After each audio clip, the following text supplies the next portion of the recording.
Hello everyone, and welcome back to yet another episode of Drams Delivered. Today we have a very nice new whisky for you from Glasgow called King's Inch. So what is King's Inch, Matthew? King's Inch, well, when we first seen it we thought, is that a distillery called King's Inch? But me and you are pretty good at keeping our eye on the whisky world, and we hadn't heard of King's Inch before. But what it actually is it's a brand from the company called Courageous Spirits. Now, they have basically named it the King's Inch, but where does the whisky itself come from? Now, the project started by a gentleman called Jim Swan, who made the blueprint for this whisky, but he unfortunately passed away in 2017.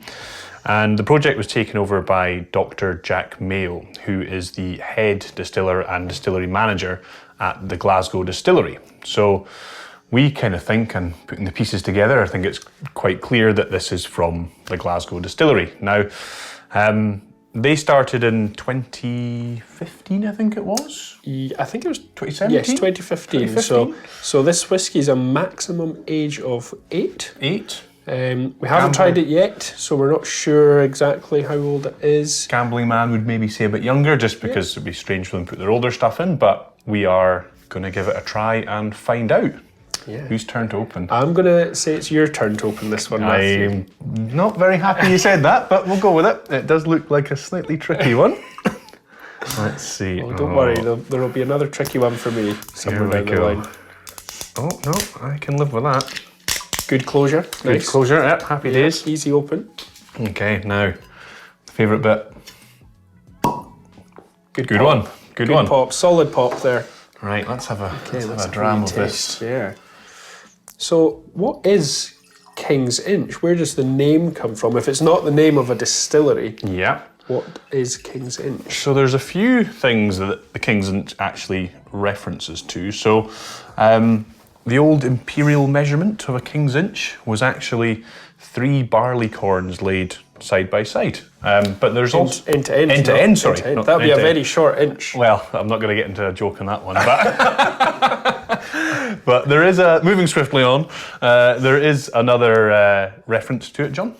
Yes, there's also an island in the Clyde called King's Inch. But after a bit of dredging and moving of the Clyde, that land was reclaimed. And I believe it's now where Braehead Shopping Centre I believe so as well. stands. Yeah, so that was the area known as King's Inch. And Braehead's actually on King's Inch Road, I believe. There you go. So there you a go. man who used to live in Glasgow. Yep. There you go. Should we have a wee dram? Let's have a wee dram. Yeah.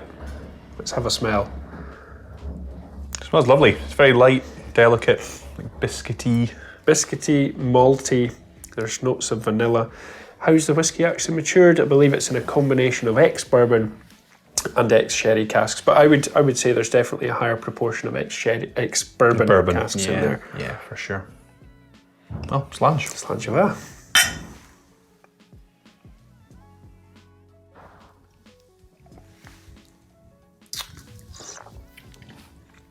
It's nice. So it's bottled at 46%, and you get that.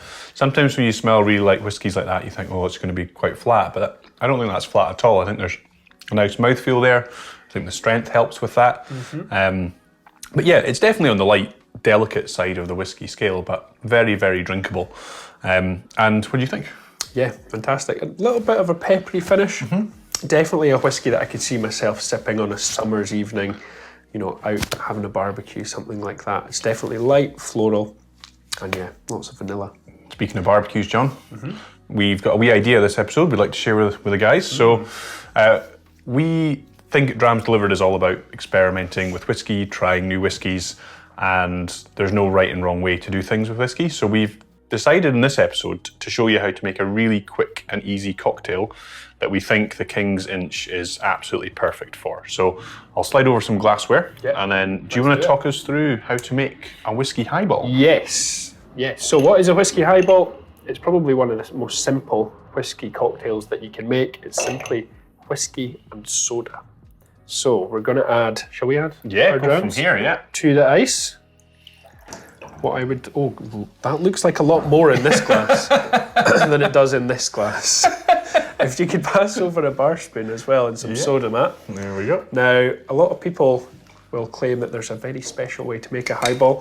If you stir it 13 times clockwise, and then 13 times the other way, and I've lost count already now, so I've already done this wrong. But yeah, give it a little stir just to chill your whiskey down. And then what you want to do is just add or top it up with soda. This really does look quite a large highball. Thank you. I think one of the reasons it looks large is because I haven't stirred, but I'm sure you don't want to hear that noise again. The reason it looks large is because we're a big believer in lots of ice, and it's really important in a highball. So if you think about ice, if you put 1 or 2 bits of ice in your drink and you think, oh, don't do that because it'll water it down, it's actually the other way around. So lots of ice will dilute slower and melt slower, so it'll keep your drink colder and less watery. So in a highball, that's really important because you've only got a couple of ingredients. A little bit to finish with. We just want to express the oils of the lemon on top there, just to give it a wee bit of an aroma. And there we go, look at that. Beautiful. Cheers. Such a Slange.